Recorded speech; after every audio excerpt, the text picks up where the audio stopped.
Hi, everyone. I'm Eve Zimmerman, Director of the Susie Newhouse Center for the Humanities. Normally, I reside in the East Asian Languages and Cultures Department with a focus on Japan, where Africana philosophy inspired the liberation struggles of outcast and Japanese Korean resistance movements before and after the Second World War.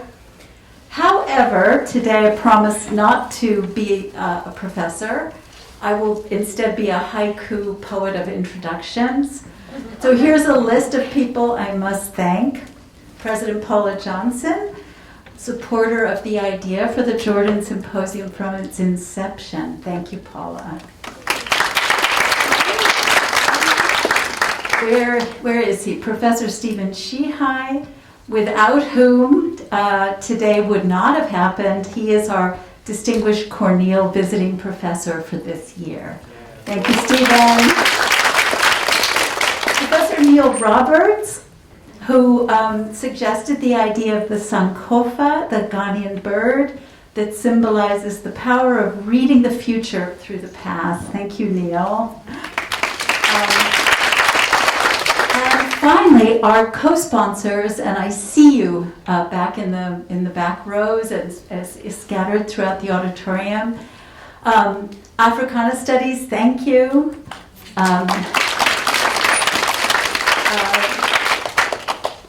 Philosophy, thank you so much for the support. History, I am in your debt, and political science, you all were our mentors and guides in putting the symposium together. Last but not least, Professor Irene Mata, down there. And Lauren Cote, who is our program administrator. You both make directing the Newhouse Center the collaborative and joyful enterprise that it is. Thank you. I asked Professor Laura Gretin of Political Science to introduce our keynote speaker today. Professor Gretin researches grassroots politics, social movements, and critical studies of race and culture. Her last book was Populism's Power: Radical Grassroots Democracy in America. She was part of the planning team that put today's symposium together, and she is also co-director of the project on public leadership and action. Without further ado, I give you Laura.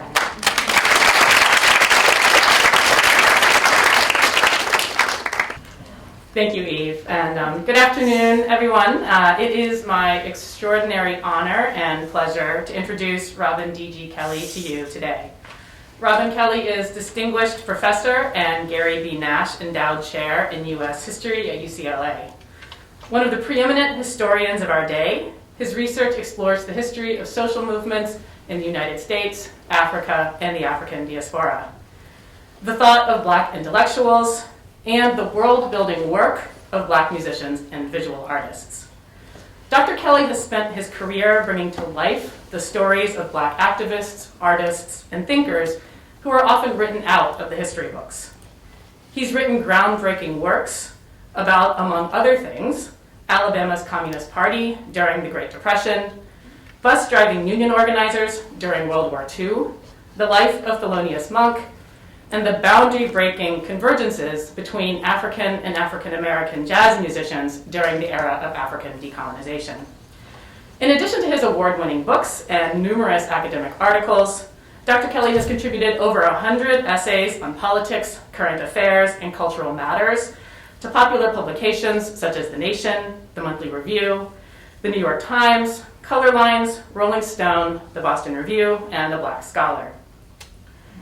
His book, Freedom Dreams, The Black Radical Imagination, is a history of Black radical imagination in 20th century social movements, as well as an essential field guide that circulated among activists who are creating today's freedom dreams in struggles against policing, prisons, racial capitalism, apartheid, colonialism, and environmental catastrophe. Dr. Kelley writes in Freedom Dreams, revolutionary dreams erupt out of political engagement. Collective social movements are incubators of new knowledge. As journalist Vincent Cunningham writes in a profile on Dr. Kelley in the LA Times, he continues to keep an eye on the grassroots movements of today and on how maintaining a fertile, humane vision for the future creates new opportunities for radical action in the present. As many scholars of prison abolition and radical social movements, I'm indebted to Dr. Kelley's writing on racial capitalism, state-sanctioned racial violence, and Black rebellion, and to his insistent reminder that those dreams dismissed as impossible today are the visions of love and liberation so necessary for survival and flourishing in the future. In that light, I'm eagerly anticipating Dr. Kelley's current book project, Black Bodies Swinging, an American Postmortem, which places the Black Spring protests of 2020 in a long history of Black resistance to racial capitalism in the United States.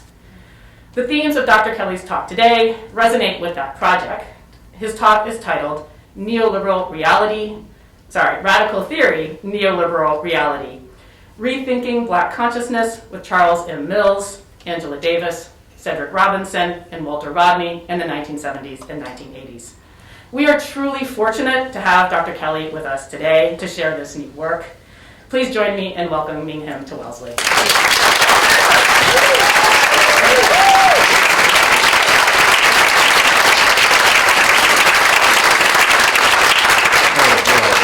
See, the stakes are high now, see?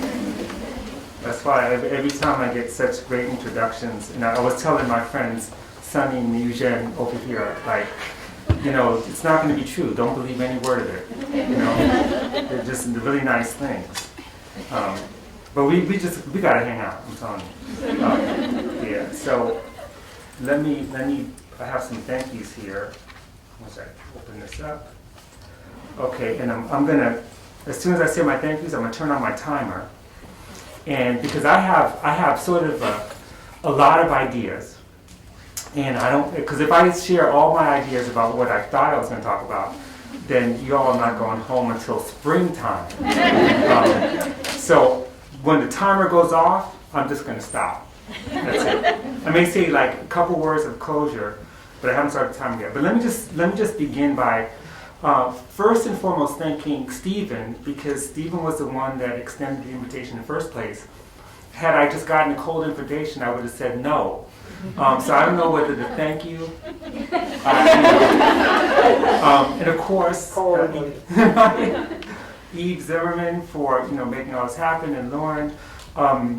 You have the greatest president here of any college and university, so thank you, Paula, for you're all so lucky. I want to also just extend thank you to my colleagues. First of all, those students who presented, they were wonderful. Consider UCLA for graduate school, saying. And also the panel before that, Kelley, Sipo, Panache, Neil, it was just amazing panel. So hopefully someone captured it, because it's really historic. And Neil especially, we go way back. So thanks, Neil, for being to come. So let me just say a few things. Okay, now I start my timer here. And like I said, you're going to hear probably the longest monk playing Locomotive. So let me just start. This talk was just a title 36 hours ago.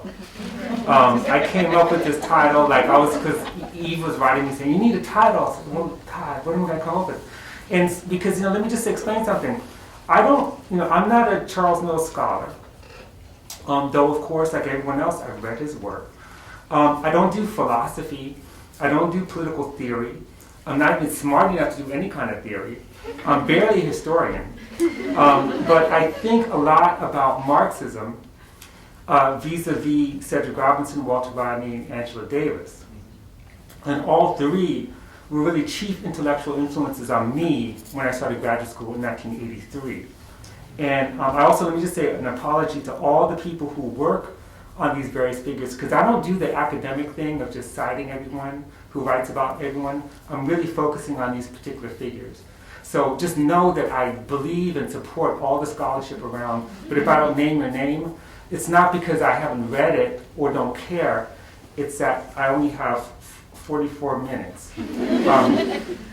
But, you know, I was trying to, so this is what happened, this is how I came up with the title. I was trying to figure out what to say, but I should have said no to the invitation. But I was trying to figure out what to say, and I went back to Mills's 2 collections of essays, Radical Theory, Caribbean Reality, which obviously that's where my title comes from, and the subtitles Race, Class, and Social Domination, and then also his book From Class to Race. And I read his introduction and the autobiographical account of his intellectual development, which I've read before in the collection George Yancey put together, and I had this epiphany. Like, he basically repeats a narrative in both texts about his evolution or his transition from Marxism to race, as he puts it. And it's an ambivalent defection. You know, he doesn't quite leave it. He's saying he's leaving, but he keeps saying, well, you know, but here's the usefulness. And like, it's like, you know, he doesn't want to let go of elements of Marxism, and yet he declares it inadequate to understand white supremacy, which, you know, I don't disagree with that. But what I noticed was less about where he moved than when he moved. And his entire development as a committed Marxist, or let's call it a post-Marxist, occurs at the tail end of a particular conjuncture in which who? Angela Davis, Cedric Robinson, and Walter Rodney are thinking through Marx, or thinking beyond Marx. They don't leave Marx, and I'm going to say more about that in a second. This is a period really from the mid-1970s to the mid-1980s. So it's kind of a conjunctural crisis for global capitalism. So let me just lay out the conjuncture. This is an interesting moment because the political winds are shifting toward Marxism-Leninism. We forget that. We forget that in the 1970s, there was a sense that Marxism was winning. You know, we kind of forget that. Think about what's going on, especially in Africa. The question of socialist path for Africa had not been settled. We're talking about the anti-colonial wars in Mozambique, Angola, Guinea-Bissau, South Africa. This is before UDF, and then before the kind of the popularity of the anti-apartheid movement, but you had guerrilla war, you had Pan-Africanist movement, you had a sense that victory would be won through armed struggle and through uprisings. Zimbabwe, People's Republic of the Congo, you had Vietnam, and in fact, the 70s was, I would argue, the heyday of Marxism, even more than the 30s. I know it doesn't seem that, but trust me, we'll talk about it. So a lot of black radicals and anti-imperialist activists had embraced Marxism. They were joining communist parties. I joined the Communist Party in 1983. This was a period of the Marxist turn and national liberation movements. It's the period of Burkina Faso and Thomas Sankara. Not to mention Marxism in the name of ideologically propping up military dictatorships like in Ethiopia. You also have this experiments with African socialism in Tanzania. This is also a period of crisis. This is the rise up and defeat of the new international economic order, followed by a range of Anglo-American policies that produce a major third world debt crisis, opening the door for the IMF to step in and impose structural adjustment policies, devaluing currency, privatizing public assets, radical cuts to social services, removing subsidies on essential commodities, opening various countries to foreign ownership. This is the class struggle as it's emerging on a global scale. You have also deep anti-black violence. Deep. I mean, not to say that it wasn't there before or after, but think about the 70s and 80s, let's say, just say in the US and UK, a period of marked retrenchment, backlash against remedies to achieve so-called racial equity, followed by the restructuring of global capital, joblessness. Neoliberalism produces this new wave of colorblindness, evolving in the 1980s during the US neoliberal turn. And then you also have cutbacks in welfare spending, the elimination of safety net. Recall that this is the era when feminists and LGBTQ groups, National Worker Rights Organization, and others are challenging the meaning of family, the male breadwinner ideal, women's assigned gender roles, redefining gender and sex. And it's also a period marked by deep gendered violence. This is the anti-rape movement in response to gendered sexual violence in the 1970s and into the 80s. Then, of course, state and extralegal violence, police killings, Liberty City, Florida blows up in response to police violence. The Ku Klux Klan tripled its membership in the 70s. Klan and Nazi members assassinated 5 members of my organization, the Communist Workers' Party, in 1979 in broad daylight, caught on camera. No one was convicted.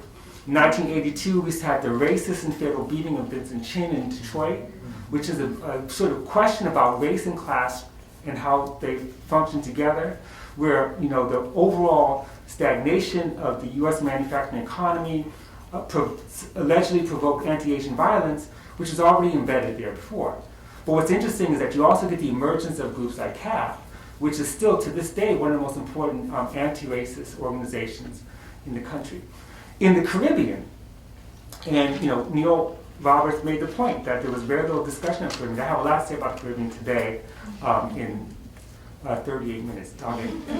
So 1979 was considered the year of the turn, and by which they meant the turn from dictatorship over to the masses, to democracy of the masses. This is the year that witnessed revolutions, of course, Nicaragua and Iran, but also the people of Guyana and Grenada. The New Jewel movement, which I'm going to argue, New Jewel movement, its failure is the key to understanding not just Charles Mills' shift from class to race, but almost everyone I'm talking about. What happened in Grenada is really, really a turning point, but let me say something about that in a second. So New Jewel movement, the overthrow of Eric Gary's regime on March 13, 1979, marked a sea change not only for the left in the Caribbean, but throughout the hemisphere. We forget that 2 months after the New Jewel movement, there was a popular uprising in Dominica, which forced regime change. St. Lucia followed with the election of left-leaning Labour Party. In St. Vincent and the Grenadines, 3 opposition parties formed an alliance to defeat an anti-communist Milton Cato government. And of course, Guyana starts to move, and I'll say more about that, against the Burner regime.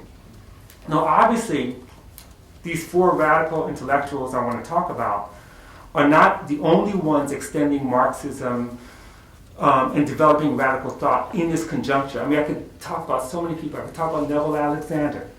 I could talk about Cornel West, whose Prophesied Deliverance was published in 1982 and offers a critique of European modernity as well as a dialogical encounter between Black prophetic Christianity and Marxism. We could talk about, in fact, Cornel West's book, The Ethical Dimensions of Marxist Thought, I would argue, was a response to Charles Mills. Because Mills is saying, look, there's no ethical dimensions, there's no moral dimension in Marxism, and then here's Cornell comes along with this book. Sylvia Wynter's another one, of course, and I'm not a Sylvia Wynter scholar, but in her interview with David Scott decades ago, Neil knows this, she describes Marxism as an important entry point for her generation. She said, Marxism gave you a key which said, look, you can understand the reality of which you're a part. That is, until she realized, quote, there is something important that this paradigm cannot deal with. A lot of my rethinking came out of that experience. It was not a matter of negating the Marxian paradigm, but of realizing that it was one aspect of something that was larger. And she goes on to, she writes this essay after the new class, which was a lecture delivered here 31 years ago. James Ledum and the Alternative of Human Cognition, which Neil Roberts has written very eloquently about. Now, this is the context in which Cedric Robinson wrote Black Marxism, which was the book that kind of changed my life in many ways, published in 1983. And because of time, I'm actually not going to talk much about Cedric at all. I've written a lot about Cedric. He was my teacher, but time is short. So I'm going to say a few things at the front and then really focus on Mills, Rodney, and Angela Davis. But let me say something about Cedric at the front. And that is, it was my reading of Charles Mills's frequent citations of Black Marxism that caught my attention and kind of inspired this conversation. So first of all, Black Marxism had a very long genesis, glimmers of which can be found in his graduate papers at Stanford. It's also worth noting that Cedric Robinson himself and his work actually right now is under attack by leftists as being anti-Marxist, which in my youth, the epithet wasn't it was anti-revisionist, just so you know. Like you're anti-revisionist. But the whole attack reveals a kind of general misunderstanding of the history of Marxism, which has never been a single body of thought, contained by what Karl Marx or Friedrich Engels wrote. These are moments when some thinkers are heretics, right? Then they later become canonized. Rosa Luxemburg, Antonio Gramsci, 2 examples. Oliver Cox, who still hasn't even got to be canonized yet. But Cedric resists labels. He was closer to Marx himself, who relied on historical method and dialectical thinking to make sense of movements and systems, though he rejected the idea that history occurred in stages. And I'm not going to go into that, but Cedric not only disagreed with Marx and Engels, he revealed the broader implications of their flaws. And by the way, he wasn't arguing that they were just hopelessly racist. That's too easy. And I'm not going to repeat where he disagreed, but all I'm saying is that, Black radicals to Cedric did not create a better version of Marxism. That's not what he was arguing. He was saying that, Black intellectuals had to come to the Black radical tradition, but the way they did it was exactly the way Sylvia Wynter described it. Marxism was the entry point to find things that were happening, the way to think dialectically. So, in any case, let me just skip over here. All this. I'm going to skip over this. Skip over this. Okay. So let me just talk about these 4 figures.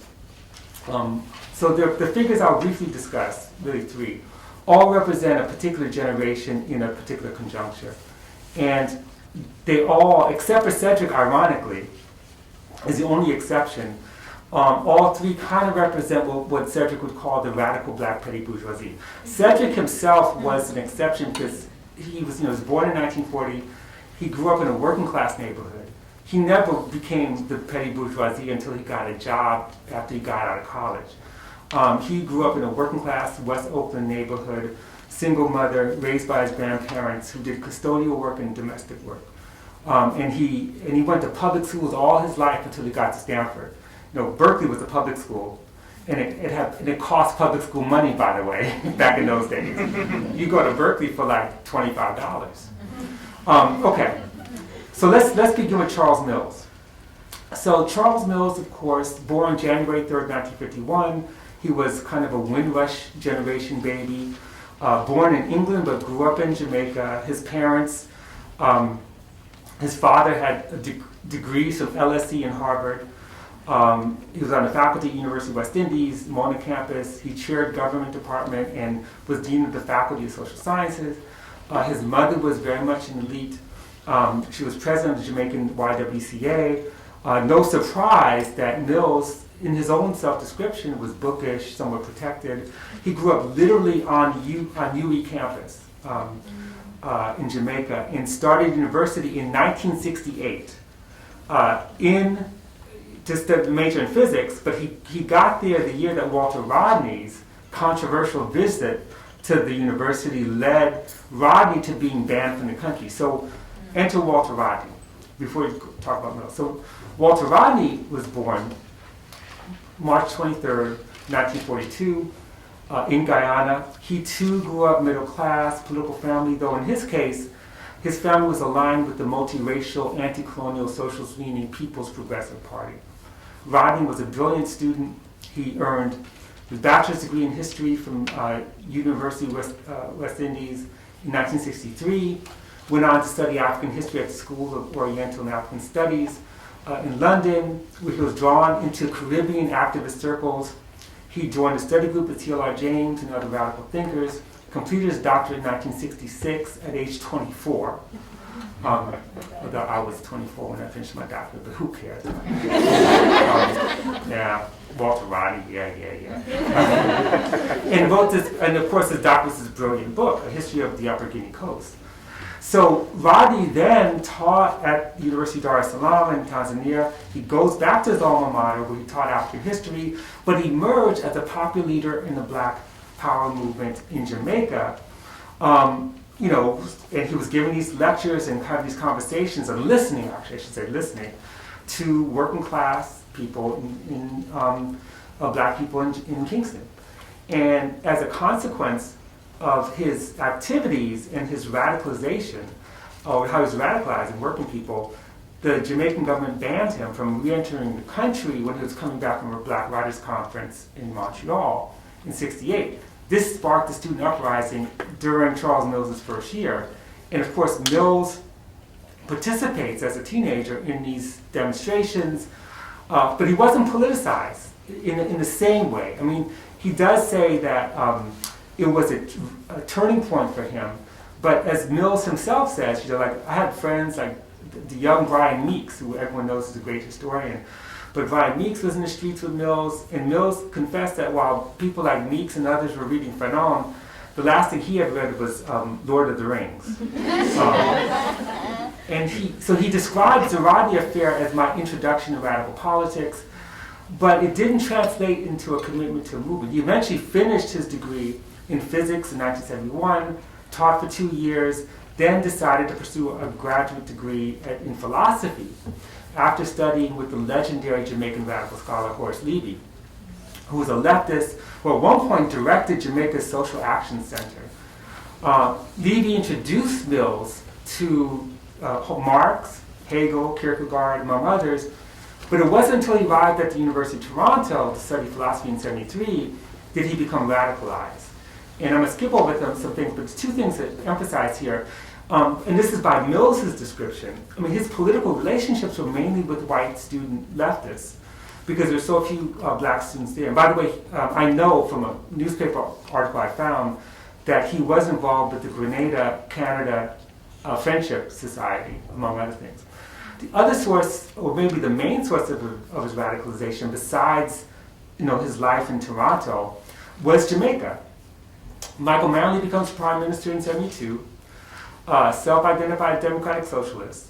But he also has a long history of opposition to Marxists in Jamaica, just to be clear on that. Still, under Manley, the PNP begins to open ties to Cuba. He raised the price of bauxite.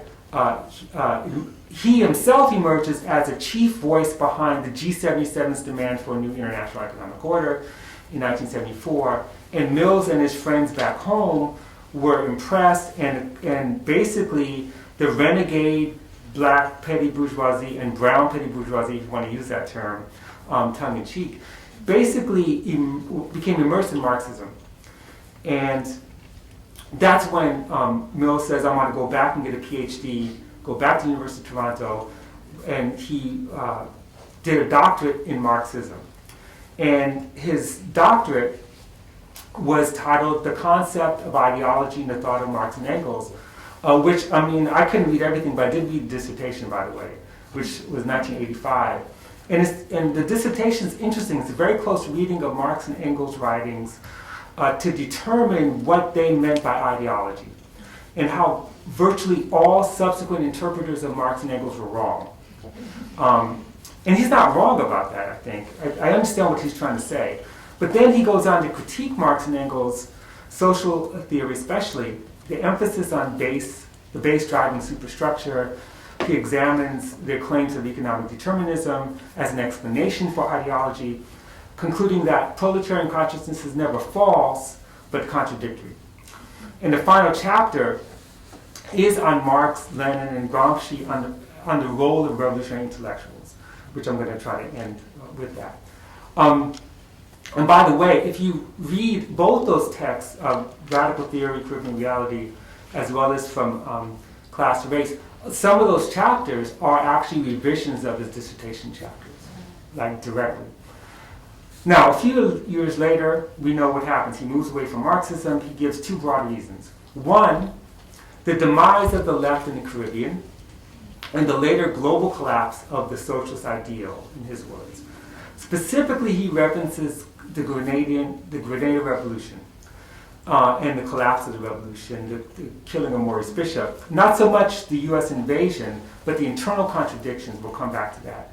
And by the way, David Scott did write this really powerful book called Omens of Adversity, which really explores some of those contradictions.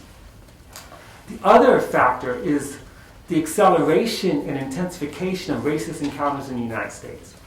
The latter served as a catalyst for his discovery that Marx and Engels' quote, historical vision turned out to be Eurocentric.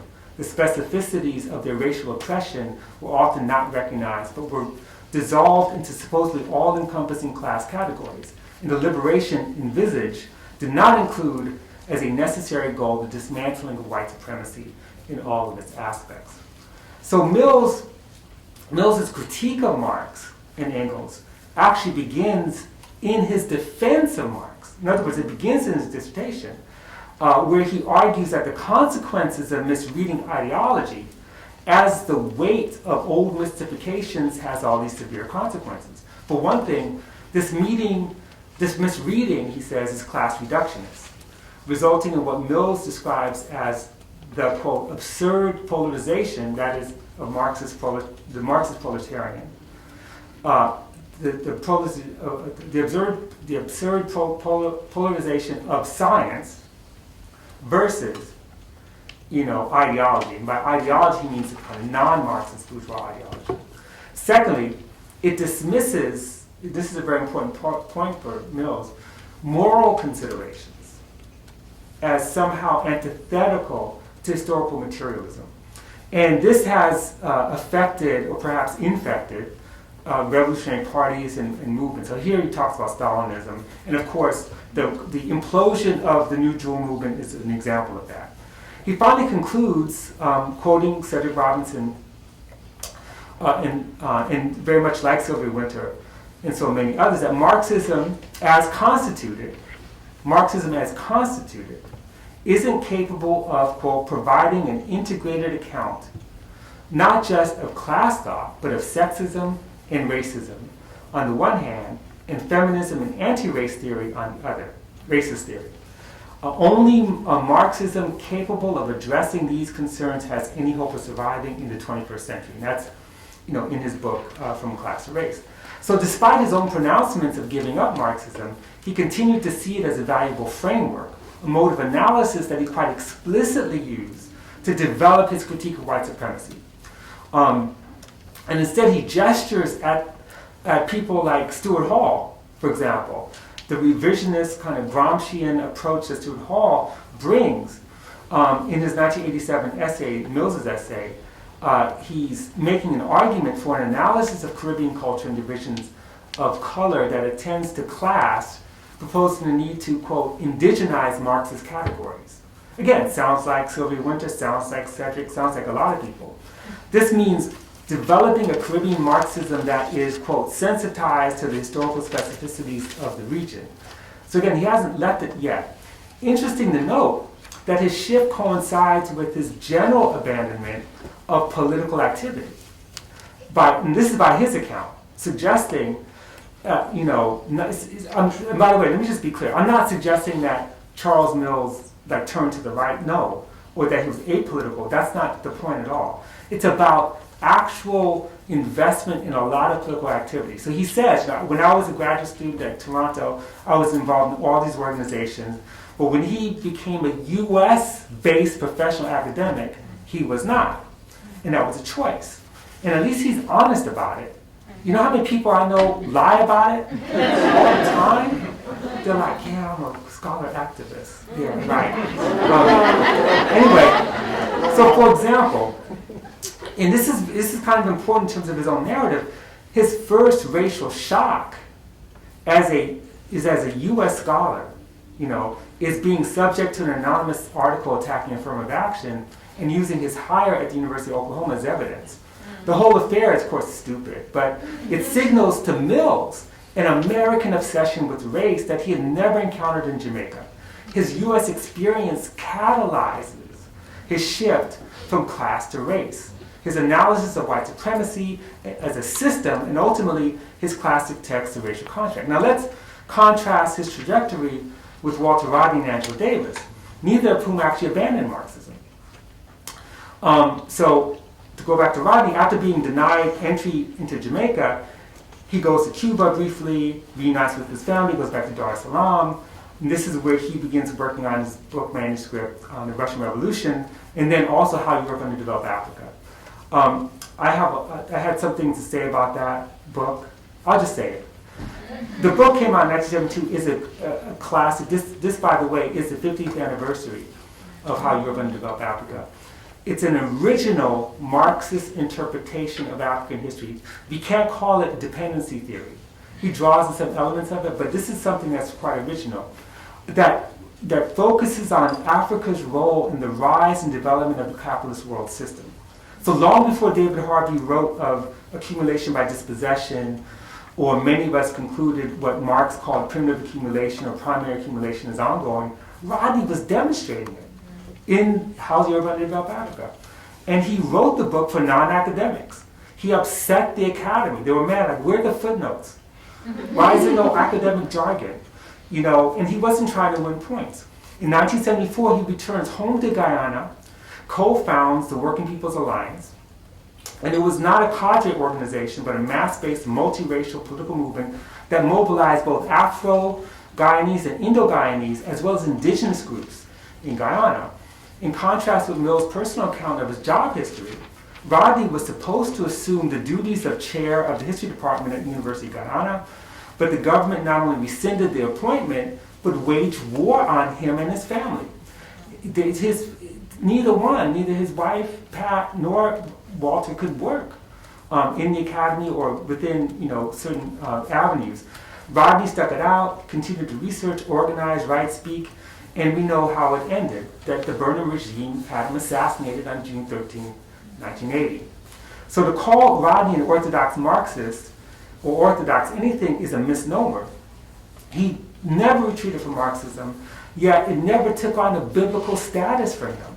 It was merely a tool of analysis. What mattered above all for Rodney was being accountable to the working class, to make the movement of working people and struggle for socialism the center of his work.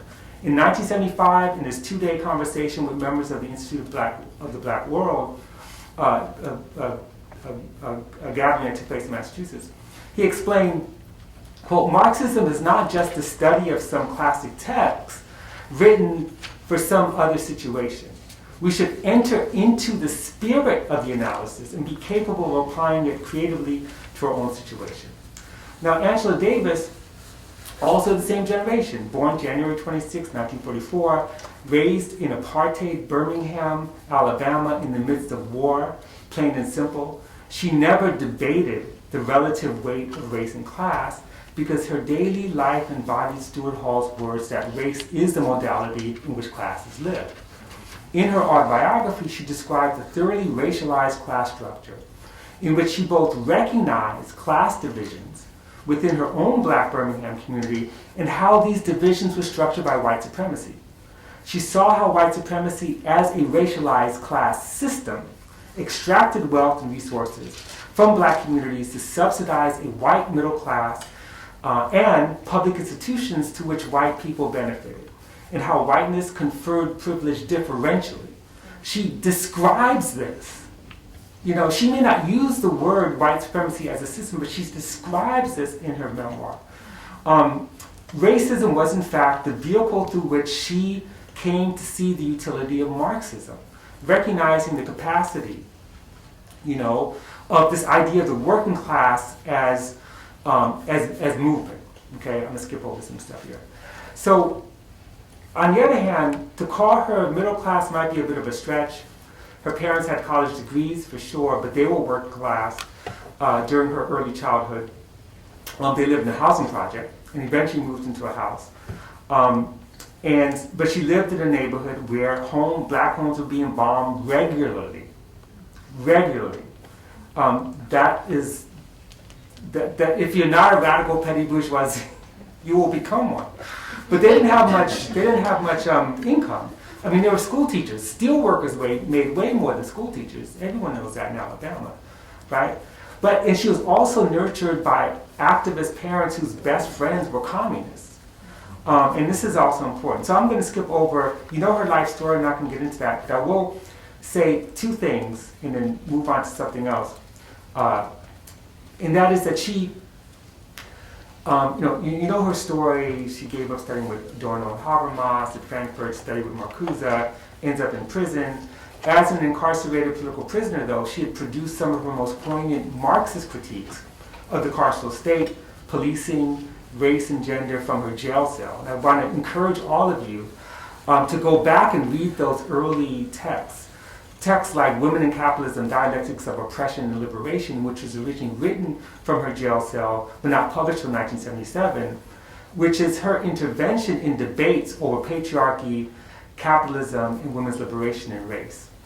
And one of the things she says in that piece, she says many things. It's a very long piece that really looks at the question of nature and the formation of gender and the production of woman as a category in relationship to nature.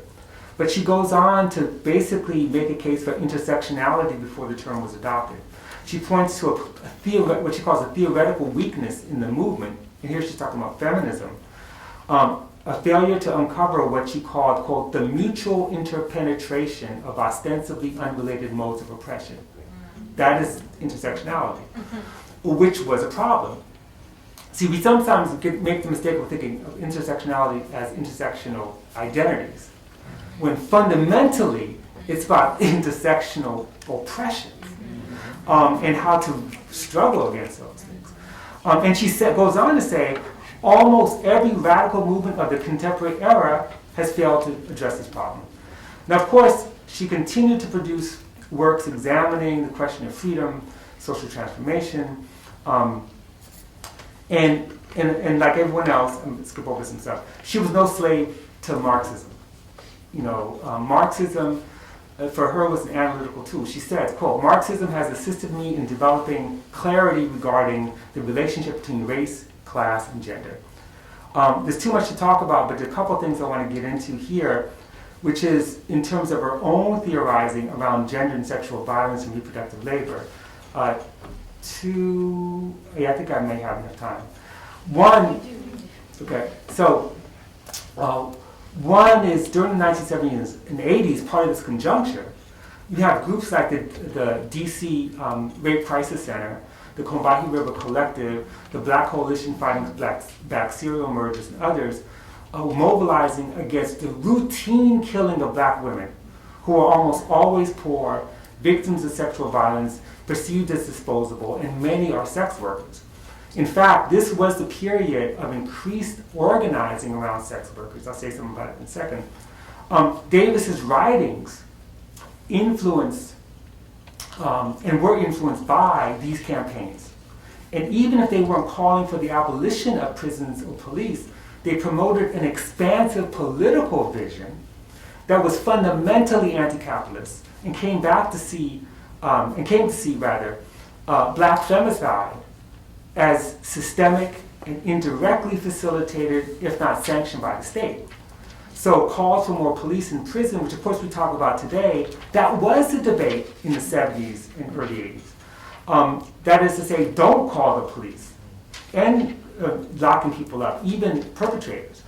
It makes matters worse. The locking men up in cages and reinforcing violent behavior, punishing women for deviating from heterosexual nuclear family norms, and stripping them of a social safety net. This is the problem. And, this is how we get, the expansion of the prison system. In a talk from 1985 titled Violence Against Women and the Ongoing Challenge to Racism, Angela Davis insisted that we take into account the class and racial dimensions of rape, critique the failure of the anti-rape movement in the 70s to acknowledge both the social conditions that foster sexual violence and the centrality of racism, that is the myth of the black men as the inveterate rapists. And she said, we've got to fight on all these fronts. And she asked a much bigger question. She says, I want to suggest to you that rape bears a direct relationship to all of the existing power structures in a given society. The relationship is not a simple mechanical one, but rather involves complex structures, reflecting the complex interconnectedness of race, gender, and class oppression, which characterize that society. If we do not attempt to understand the nature of power, we cannot even begin to develop strategies which will allow us to eventually purge our society of the oppressiveness of race. Now, there's another section here which I'm going to skip over, but I'll just say something about, which I kind of talk about her critique of wages for housework and the fact that she cites South Africa as an example of why she rejects wages for housework's argument. But then I bring up some other people. I'm gonna skip over. Well, I got 9 minutes. No, take time. Okay. Yeah, actually, no, I could do it. I'll talk about it because I'm actually almost done. I can't believe it. Okay, let me talk about this because this is actually something that's very controversial. So, most of you are familiar with wages for housework. It emerged in the 1970s. People often associate it with Mariana della Costa in Italy, but Selma James is a really important figure in the founding of wages for housework. And Selma James, of course, was the wife and partner of C.L.R. James, who Walter Rodney called like a brilliant Marxist theoretician. In any case, so in her critique on the obsolescence of housework, Angela Davis cites South Africa as an example where women were not necessarily doing reproductive labor. For the men, since the men were forced to live in compounds nearly all year round, and so reproductive labor falls on the men in the compounds, but it doesn't mean that the women who are left behind are not doing reproductive labor, and that's not valuable for capital. In fact, it's precisely the fact that the wages were so low for migrant workers that women still had to work and do reproductive labor to keep life afloat. Now, at the same time, she does make a distinction between wages for housework campaign and the National Welfare Rights Organization's demand for guaranteed annual income, though welfare rights activists also made the case that because they did reproductive labor at home, that what they got from the state is part of a wage. They rejected workfare and work requirements because they're saying that the work is valuable. And the other point, of course, is that Angela Davis makes a very strong argument that for black women and women of color in domestic service, they already get wages, but the wages are inadequate. Agree or not agree, I just want to point to this because the political context for opening up the question of reproductive labor coming out of the movement that she was engaged in, even though she may be on the other side of the debate, is extremely important for advancing a kind of a Marxist expansion of the understanding of reproductive labor in relationship to capitalism. And I think that Angela Davis would today disagree with parts of her position then, which was to advocate for the industrialization of domestic labor and to take advantage of technology. So you have teams of people who would basically do that work. But what was missed, I think, in her critique was the work being done by international black women for wages for housework, who are organizing sex workers and welfare mothers, and thus grasp the gendered and racialized economic basis for poor women's vulnerability. Okay, last two things I'm going to mention. Let's see how much time I've got. 6 minutes. The role of the intellectual, and then democracy. So quickly, Charles Mills writes this long essay, Getting Out of the Cave, which also comes out of his dissertation, where he explores the role of revolutionary intellectuals in proletarian revolution through Marx, Lenin, Gramsci, and ultimately as a critique of the revolution in Grenada and its ultimate demise. His warning is against a much longer tradition that goes back to Plato, that is elitism of intellectuals in parties' relationship to the masses. This democratized anti-Platonic conception grounds his subsequent distinction between the traditional intellectuals of the old ruling class and the organic intellectuals of the insurgent subordinate classes. In other words, Gramsci's notion, which Charles Mills leans toward. Although if you read the dissertation, he has a long passage from Marx's, I'm going by memory, Poverty of Philosophy, and where he quotes Marx basically saying what Gramsci says. You just got to go back and look at it. The fundamental problem he locates is the separation of the working class movement and activity from knowledge, from revolutionary intellectuals. Now, I would argue that Angela Davis, Walter Rodney, and arguably Cedric Robinson actually modeled that engaged relationship, especially Davis and Rodney, what it meant to be an organic intellectual, the people's philosopher committed to transforming the world, which was always embedded in community and movement. Certainly, you could see in both Angela Davis and Walter Rodney, and Rodney, of course, dies as a result of that relationship. Not because of it, but because he stood up to power. And finally, the last thing I want to say something about is the role of the intellectual in terms of Rodney. No, actually, I'm going to skip that. No, I'll just say it. So Rodney gives this lecture at Hunter College in 1978, which is actually online. You could hear it and see it. Sponsored by the Caribbean Students Association, and we talked about the importance of praxis, that a movement has to have a counter vision to the vision of the ruling class. We need to stop making prescriptions and ask. And this is the question he says. The fundamental question is, it's not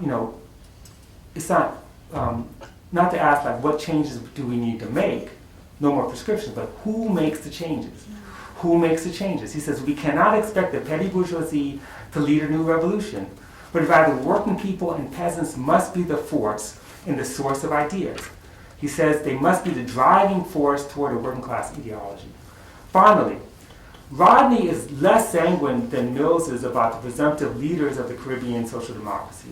I mean, Rodney singles out Forbes Burnham and Manley as pseudo-socialists who promoted policies of nationalization, state repression, and racial division, and the deliberate distortion of revolutionary concepts as a means of consolidating power. So in 1978, Rodney argues that workers' democracy was an essential element, if not a precondition, in the struggle for socialism in the third world. And then I have this quote, which I'm going to skip over. But then he talks about, Burnham's ties to Havana, Forbes Burnham's ties to Moscow, his ties to New Jewel movement. Remember, the New Jewel movement was training in Guyana, right?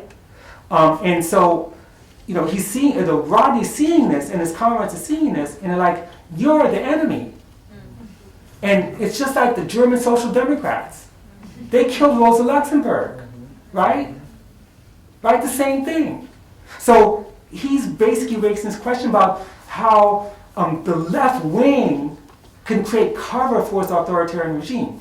So few, if any, WPA leaders believed the overthrow of Burnham was imminent, but then Rodney goes and delivers this powerful speech called People's Power, No Dictator in 1979, the year of the turn, which exposed Burnham's cooperative republic as a brutal dictatorship in socialist clothing, absent any credibility or legitimacy.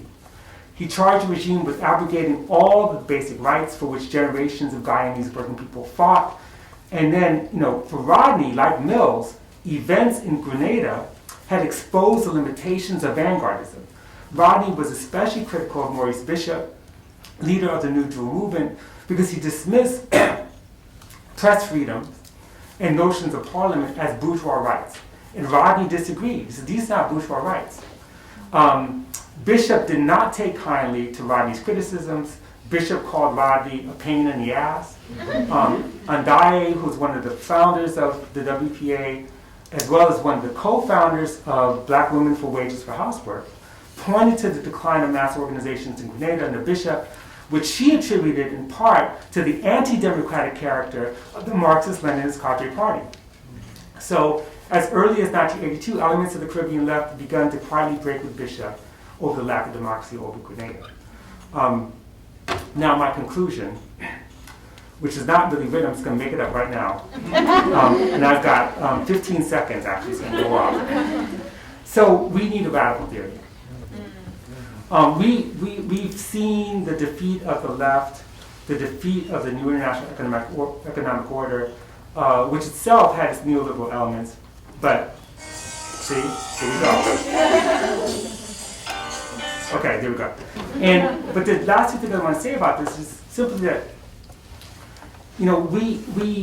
that if we go back in that conjuncture, I think it's a kind of renaissance for the production of new ideas, of a new expansive, sort of generative Marxist thought. And whether we call it Marxist thought or not call it Marxist thought, it really doesn't matter. It didn't matter to Cedric, it didn't matter to Walter, it didn't matter to Angela, really. I mean, they would use the term. But I think that we need to go back, and I want to just actually close with Angela Davis. When George Yancey was interviewing her about her life, in the same context Charles Mills, he asked about the relevance of studying Marx and Marxism in the wake of the collapse of the Soviet Union. And she was unequivocal about the need to go even deeper into Marxism to develop a sharper critique of capitalism. Now, I may not agree that you have to go deeper into Marxism, but we have to go deeper into something and think dialectically. And so I don't think that Marxism has to be like on this pedestal, and nor do we have to spend our time trying to beat it down, because that's a waste of time. What we have to do is think through and think through in struggle, not separate, not just in the academy, but in the movement. And she points out that the collapse of the socialist bloc meant that, quote, the expansive globalization of capital has led to a predicament in which the everyday lives of people are even more directly and intimately affected by capital than, say, 20 years ago. So there's an urgency developing anti-capitalist theories, in her words. And so that's what we need to do. We need to think about anti-capitalist theories not just as self-defense, but as offense, as ways to make the new society. And as much as I do promote the idea of organizing and trying to anticipate the future through forms of collective well-being and mutual aid, we still need to confront the state and challenge it, because the state's not our savior, the state's in the way, but we can do something better than that. And I think that they pointed a way, and we can learn from them. That's it.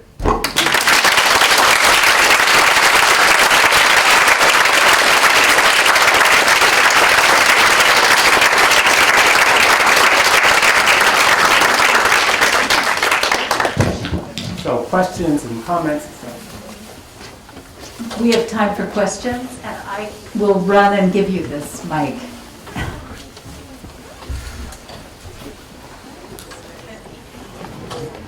I think so. Hi, so I wanted to ask you about what your thoughts on participating in electoral politics is in the U.S. now, especially yeah. Yes, that's a really great question. It depends on the day you ask me. Because there's a new book about to come out, put together by a lot of folks I know on the left, from Linda Burnham, for example, and others. And they're basically leftists. It's called Power Concedes Nothing. I only know it because it's among the 10,000 books that I'm blurbing right now. But it's a very good book because Max Elbaum, Linda Burnham, others, they're making the case that, look, if you concede the space of the electoral sphere, you don't get anything. If you believe the electoral sphere is the only way to win, then you don't get anything either. But that's not a space to concede. And so what the book does is it gives very specific strategies and experiences. So to give you a couple of examples, right now there's a real struggle in San Francisco to recall. Why am I blanking on his name? And I just gave him like $1,000. As attorney,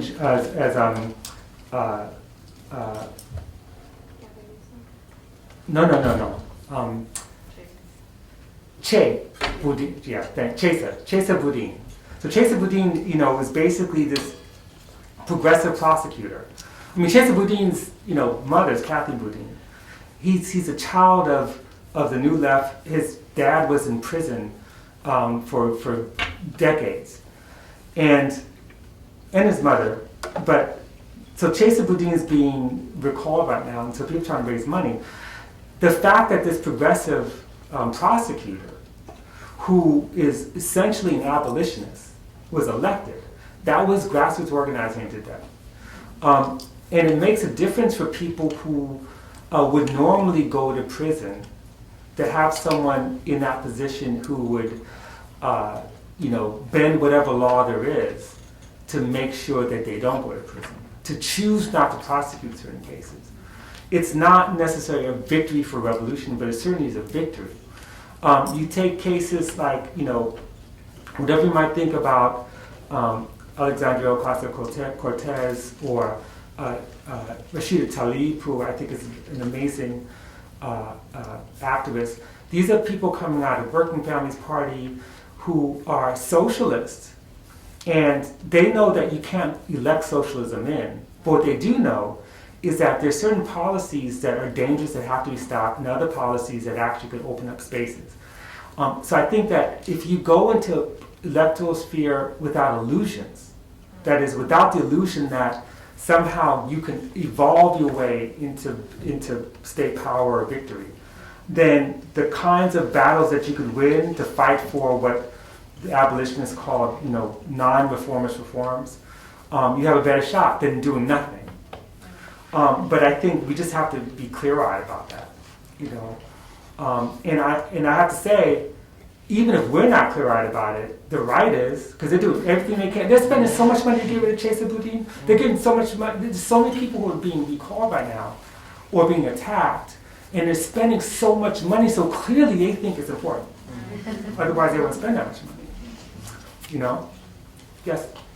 I didn't know if we were but I can also. I'm just calling out people. Sorry, I know that's your job. Dude, you're a teacher. I can hear you though, unless you're trying to record. Are you trying to record this? I don't know. Do we need the mic? Yes, we do. Okay. Okay.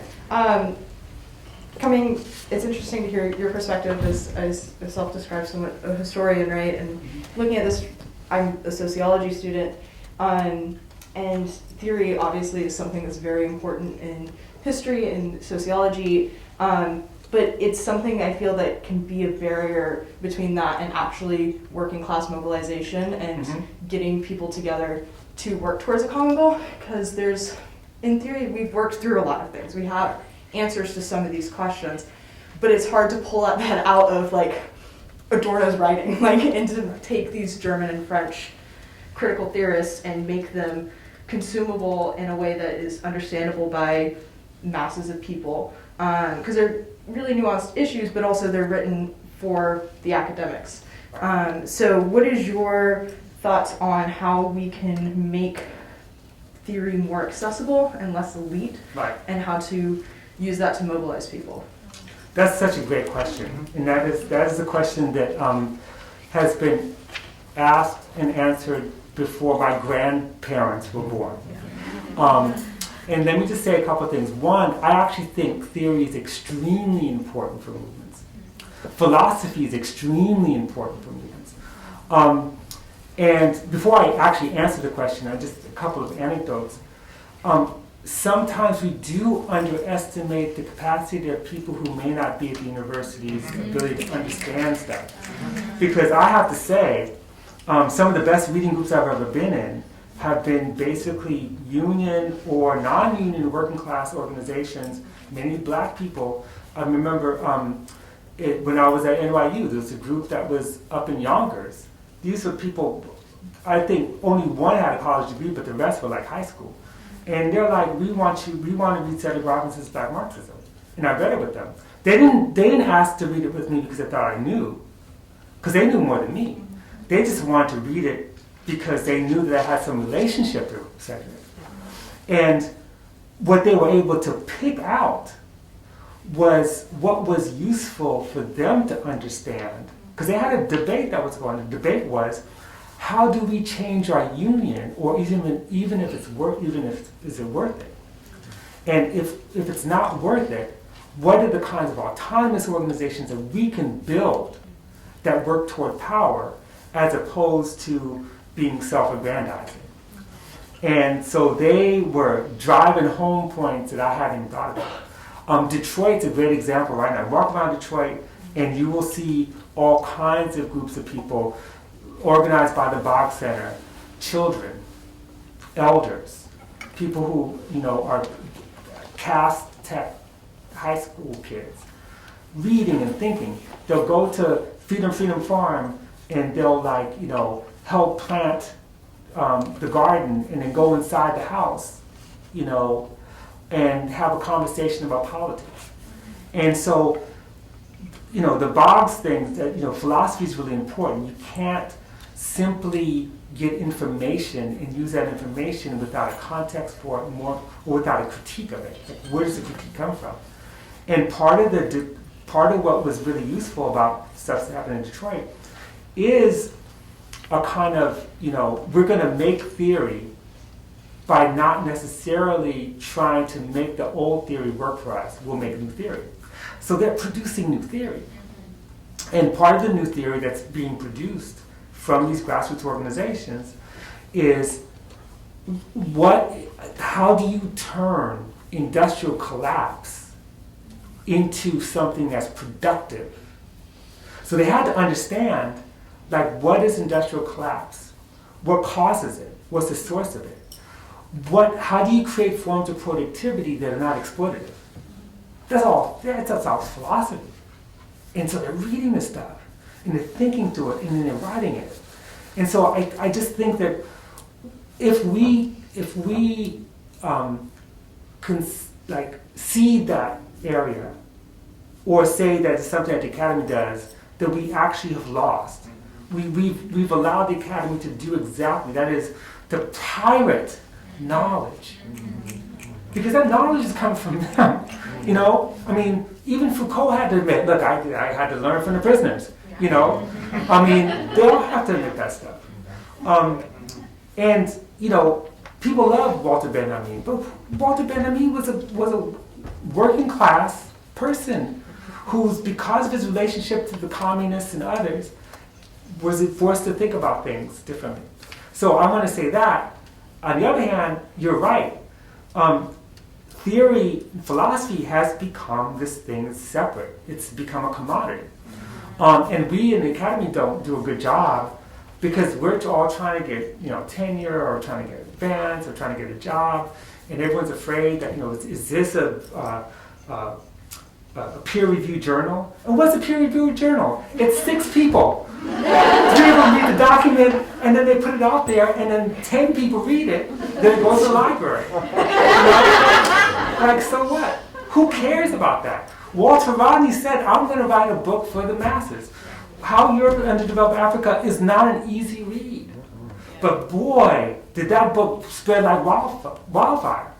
Because he didn't add the stuff that's not useful. Part of what's not useful in Eli's text is the textual context. That is, who are the people who said it before me? That's the stuff that's not useful. It's useful for scholars. And I'm a scholar. I'm not lying. I get a lot of money to be a scholar. I'm not even complaining about that. But if you take all this stuff out and get to the core issue, that's what we need to do. And I have a very good friend. His name is Peter Linebaugh. He wrote a book called The London Hang. He wrote, Many-Headed Hydra with Marcus Rediker. He wrote, Stop Thief. All these are beautiful books. Well, Peter has this habit he's been doing ever since I've known him. It's been 3 decades. He makes pamphlets. He just makes them. He'll write give a little speech. It might be a sermon or something, and he'll make a pamphlet and give it out. And George Warwick wrote this beautiful essay back in 1969, I think it is, on working class self-activity. His theorization on building on the Facing Reality group, his theorization about how working classes actually are self-actualized, self-motivated, self-moved, and how working class self-activity is something that rejects the notion of the vanguard party. That you don't need to have a vanguard. You don't need to have like intellectuals driving. And so he writes this little essay, and Peter basically just takes it, makes a pamphlet out of it, with Midnight Notes, and it's like maybe 20 years ago, and just hands it out. People have this essay, you know? So anyway, that's some examples. Sorry. Okay. No, I really appreciate the question. No, I'm sorry, I just talked to you. Yeah. But it's a very important question. But we have the capacity to do that, to share this, to get ideas out in ways that are not dumbing down anything, but really do, and also to draw on the ideas. Because that was Walter Rodney's thing. When he was working with all these young people and older people in the slums of Kingston, he was listening. Yes? Oh, thank you so much. Thank you, Lauren. Thank you so much for this talk. It's a huge honor to get to see you in person. I've seen so many of your presentations online, but I definitely get the energy being in person, so this is very exciting for me.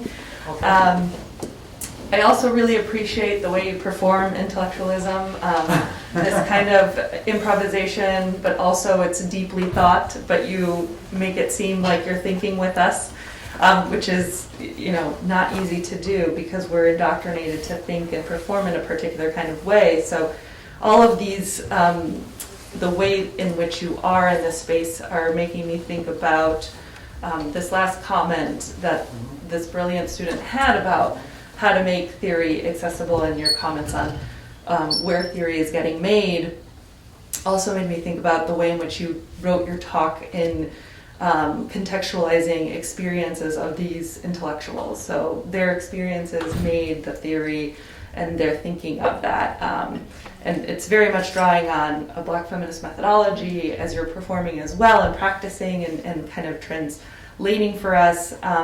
And I'm wondering, just to get back to your comments at the end about the role of the intellectual and how to make theory and who is making theory and how we could lift it up. And perhaps after your last comment on there are people who are making it that aren't in the academy, and that what then is the role of the intellectual to either move aside or lift up or change the way that we write and cite, which are movements that are kind of happening throughout the Cite Black Women movements, in interdisciplinary contexts, writing public-facing pieces and then trying to make the effort to make them count in terms of our evaluation and promotion. But I'm wondering what would you have to recommend to a junior scholar who is absolutely embedded in an institution for a livelihood and also wants to not be an obstacle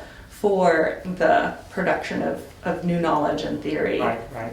That's a really good question. I'm surprised about the performance thing because, I haven't slept since Tuesday. So I'm barely making it, and I'm like, part of it just has to do with, I think, sleep deprivation. But let me just say, because I'm glad you raised this question, because there's some things I didn't mention that I think are really important.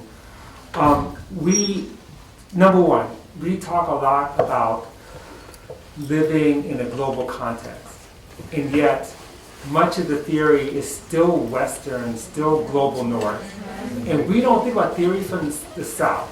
The fact that it's called the South is not even a choice. That's even problematic.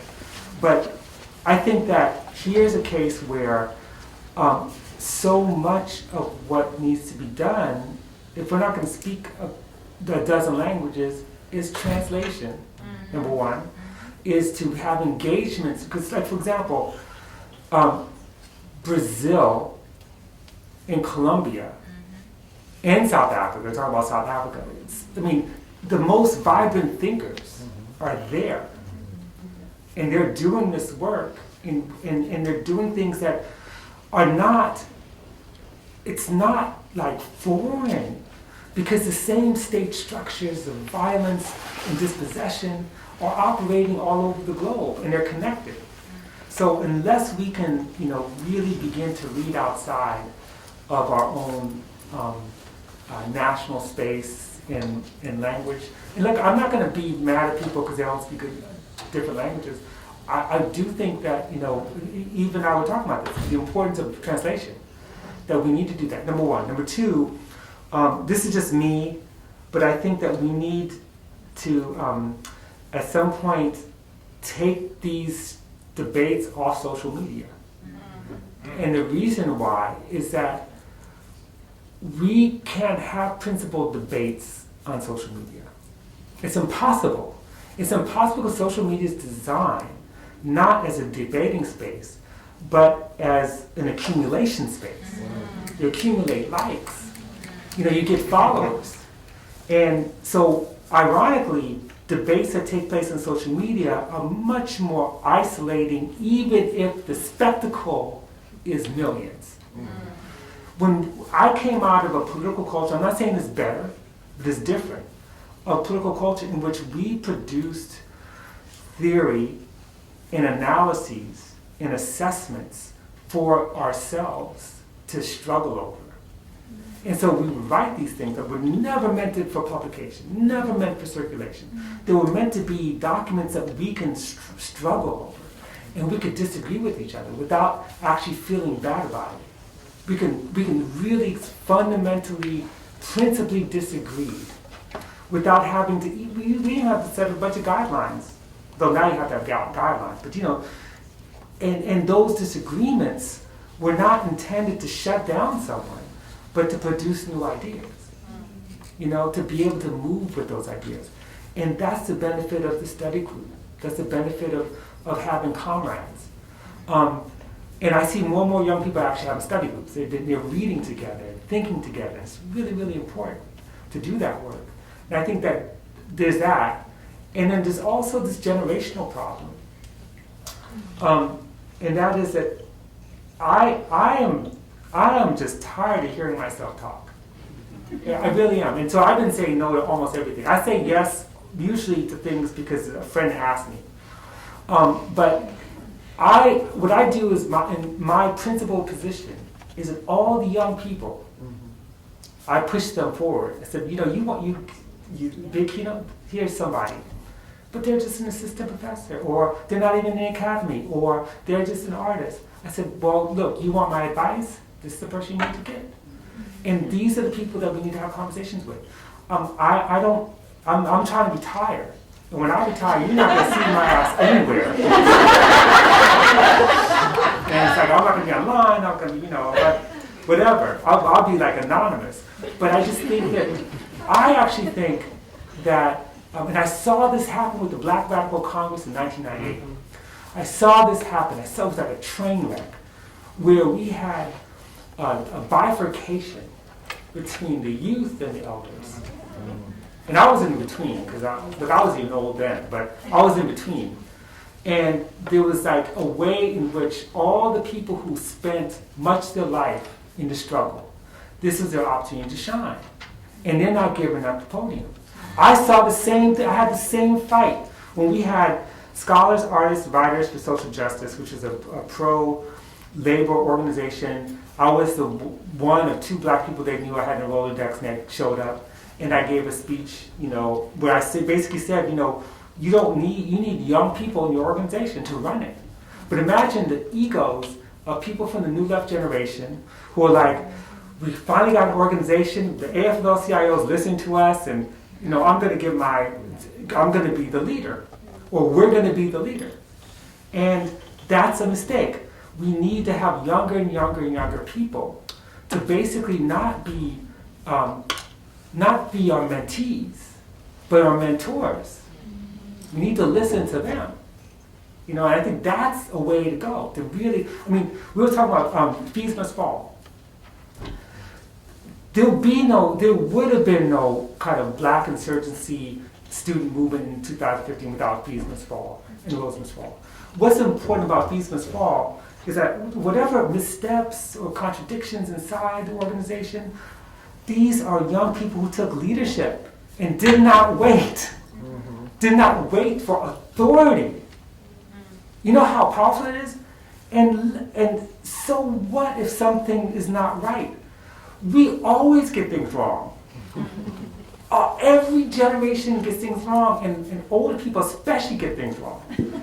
More so than young people. So I think that in many ways, my advice is that, the more youth-oriented, the more community sort of debate, the more principled debate, the more we get out social media, and the more we can sort of make connections across these national lines, and think of theory from the South as being the driving theory, then two things happen. One, I think will be much more, I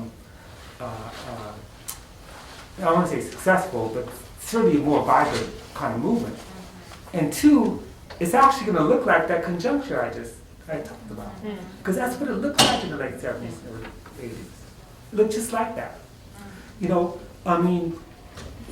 Caribbean in Africa was the struggle. We were reading, African and Caribbean, right? They were the ones we were reading. And now it's like everyone trying to produce their knowledge and get it out there so that they could be read. I'm like, really? It's tired. So, anyway, that's kind of an answer. I don't know. If that makes sense.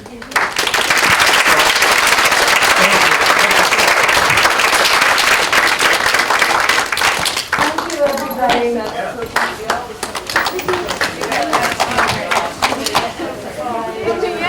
I know.